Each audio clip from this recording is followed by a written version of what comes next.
ნინო ძალიან ცუდად არის და ეს არის პირველ რიგში პასუხისმგებლობა პოლიციის, რომელიც თავდროზე არ მივიდა ნინოსთან, რომ გაეკვია, რომ მასზე იყო ძალადობა მოხდენილი მანდატურების მიერ. მეორე, პროკურატურა რასაკვირველია, იმიტომ რომ მან იმის მაგივრად, რომ რეალურად გაერკვია სიტუაცია,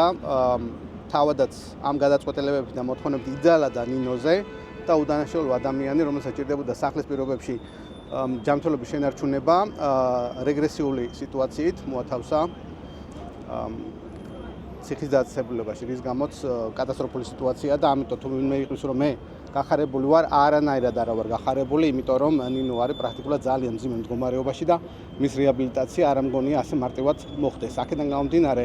რასაკვირველია, ეს არის კარგი ნაბიჯი, მაგრამ მე პირველ რიგში მადლობას ვუხდი ადვოკატებს და ასევე საზოგადოებას, რომელმაც მხარი დაუჭირა ნინო დათაშვილს, მასწავლებელს, პედაგოგს, კვლევარს და ასევე სტუდენტს განათლების ადმინისტრების დარგით და თავი დროზე მხარი დაუჭირა, რომ არ გადაიყვანათ ფსიქიატრიულ სტაციონარულ შემოწმებაზე